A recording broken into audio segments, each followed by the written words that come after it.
ஆண்டவராகிய இயேசு கிறிஸ்துவின் நாமத்தில் வாழ்த்துக்கள். இந்த நாளிலும் யாக்கோபு எழுதின நிருபம் 1வது அதிகாரம் 1ஆம் வசனத்திலிருந்து 15வது வசனம் வரையிலும் நாம் தியானிக்கலாம். இந்த செய்திக்கு தலைப்பு கொடுக்க வேண்டும் என்று சொன்னால் பரீட்சை மற்றும் சோதனை என்று சொல்லி தலைப்பு கொடுக்கலாம். ட்ரையல் அண்ட் டெம்ப்டிங் என்கிற தலைப்பின் கீழாக இந்த செய்தியை நாம் கற்றுக்கொள்ள முடியும். சோதனை மற்றும் பரீட்சிக்கப்படுதல், அந்த பரீட்சிக்கப்படுதலை சகிப்பதற்கான நோக்கம் என்ன என்கிற காரியத்தை குறித்து முதல் 15 வசனங்களிலே யாக்கோபு எழுதுகிறார். இவர் கர்த்தராகிய இயேசு கிறிஸ்துவுக்கும் ஊழியக்காரனாகிய யாக்கோபு, தேவனுக்கும் கர்த்தராகிய இயேசு கிறிஸ்துவுக்கும் ஊழியக்காரனாகிய யாக்கோபு, சிதறி இருக்கிற 12 கோத்திரங்களுக்கும் என்று சொன்னால் யூத குலத்தை குறித்து அதற்கு மறுபெயரிட்டு அவர் இங்கே சொல்லுகிறதை பார்க்கிறோம். நீங்கள் பலவிதமான சோதனைகளில் அகப்படும் போது உங்கள் விசுவாசத்தின் பரீட்சையானது, இந்த சோதனை என்பது நமக்கு அது ஒரு ட்ரையலாக, அது ஒரு டெஸ்டிங்காக நமக்கு கொடுக்கப்படுகிறது. நம்முடைய விசுவாசத்தை ஆண்டவர் அறிந்து கொள்ளும்படியாக நமக்கு கொடுக்கிற அந்த பரீட்சையானது பொறுமையை உண்டாக்கும் என்று அறிந்து அதை மிகுந்த சந்தோஷமாக எண்ணுங்கள் என்று சொல்லுகிறார். அதாவது இந்த பகுதியிலே மிகுந்த சந்தோஷம் அடைய வேண்டும், அதாவது நம்முடைய விசுவாசத்தின் பரீட்சை நடக்கும் பொழுது நாம் சந்தோஷமாக இருக்க வேண்டும் என்று சொல்லுகிறார். 3ஆம் வசனம் 4ஆம் வசனங்களிலே அவைகள் நல்ல பலன்களை அல்லது விளைவுகளை தரும் என்று நாம் அறிந்திருக்க வேண்டும் என்று சொல்லுகிறார். 5ஆம் வசனத்திலிருந்து 8வது வசனம் வரையிலும் தேவனிடத்தில் ஞானத்தை கேட்டால் அவர் அதை தருகிறவராக இருக்கிறார் என்று சொல்லுகிறார். ஏழை மற்றும் பணக்காரர் இருவரும் மகிழ்ச்சியாக இருக்க வேண்டும் என்று சொல்லி இந்த பரீட்சையின் போது அவர்கள் அப்படி நடந்து கொள்ள வேண்டும் என்று 9லிருந்து 11 வரையிலும் சொல்லுகிறார். சோதனைகளை பொறுமையாய் சகிப்பதனால் நமக்கு கிடைக்கிற பிரதிபலன் என்ன என்று 12வது வசனத்திலே சொல்லுகிறார். தேவன் தமது ஜனங்களை பாவம் செய்கிறதற்கு தூண்டுகிறதில்லை, அதாவது சோதிப்பதில்லை, டெம்ப்ட் பண்ணுகிறதில்லை. சத்ருதான் இந்த காரியத்தை செய்கிறான் என்கிற காரியத்தை சொல்லுகிறார். சோதனை, விருப்பம், பாவம் மற்றும் மரணத்தை குறித்து 14-15 வசனங்களிலே சொல்லி இந்த கருத்துக்களை யாக்கோபு முடிக்கிறதை பார்க்கிறோம். பலவிதமான சோதனைகளில் அகப்படும் பொழுது நம்முடைய வாழ்க்கையிலே நமக்கு குழந்தையாய் இராதபடிக்கு நாம் பூரண புருஷராக மாறுகிறதற்காக பரீட்சையானது நமக்கு வைக்கப்படுகிறது.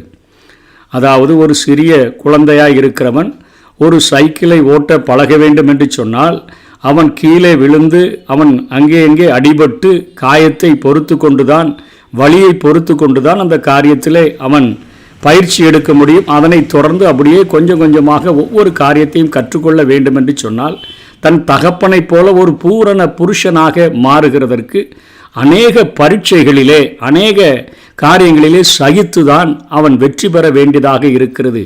அதே போலத்தான் ஆண்டவர் நம்முடைய ஆவிக்குரிய வாழ்க்கையிலே நம்மை பூரண புருஷர்களாக மாற்றுகிறதற்கு ஆண்டவர் விரும்புகிறார்.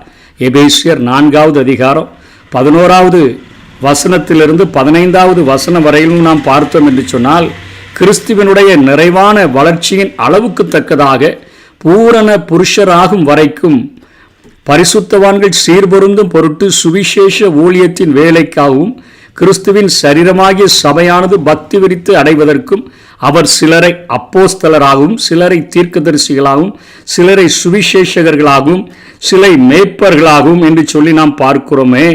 தலையாகிய கிறிஸ்துவுக்குள் எல்லாவற்றிலேயும் நாம் வளர்கிறவர்களாய் இருக்கும்படியாக அப்படி செய்தார்.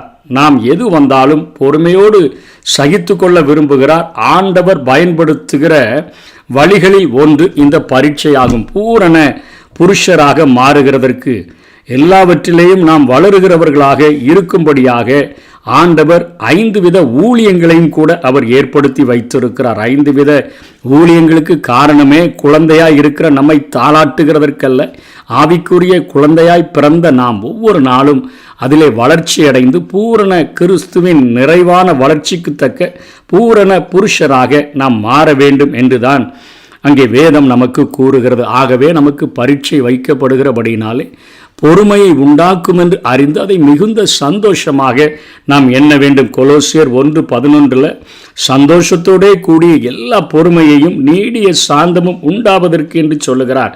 தெசலோனிக்கர் 1:4 நீங்கள் சகிக்கிற சகல துன்பங்களிலும் உபத்திரங்களிலும் பொறுமையையும் விசுவாசத்தையும் என்று எழுதுகிறார்.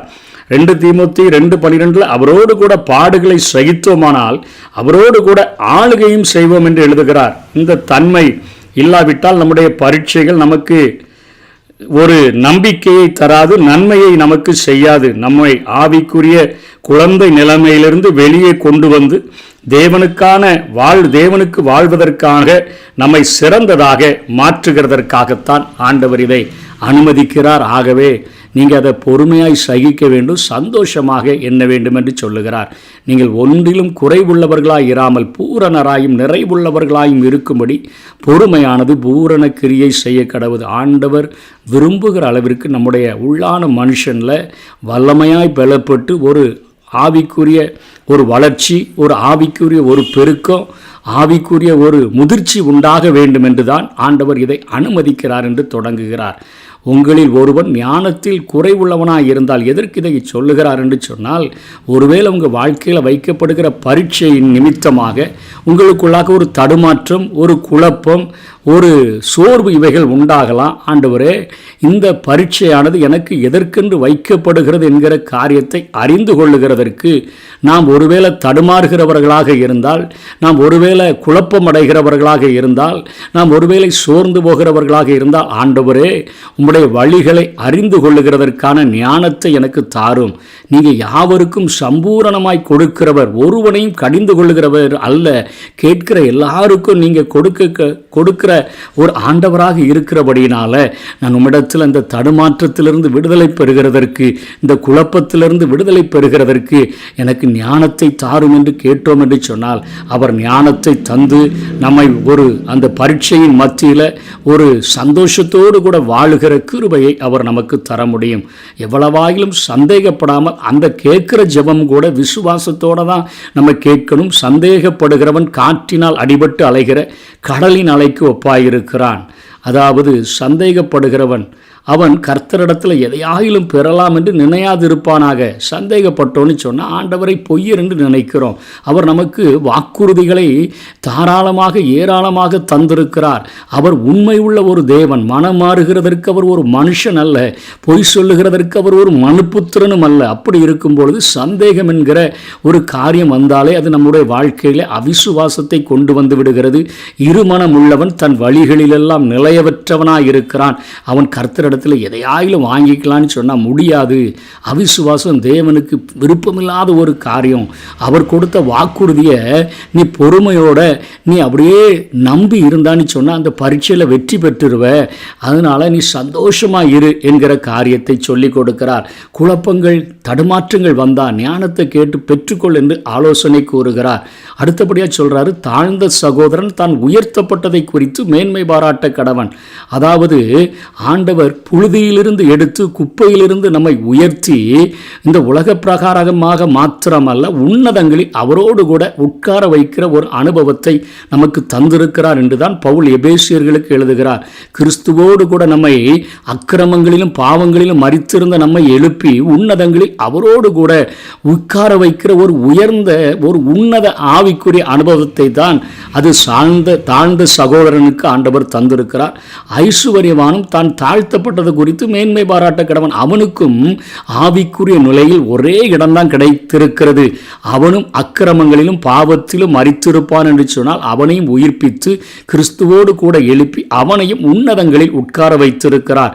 ஆகவே நான் ஆண்டவரை ஏற்றுக்கொண்டதுனால கொஞ்சம் கஷ்டம் வந்துருச்சு, என் ஐஸ்வர்யம்லாம் போயிடுச்சுன்னு சொல்லி வருத்தப்படாத.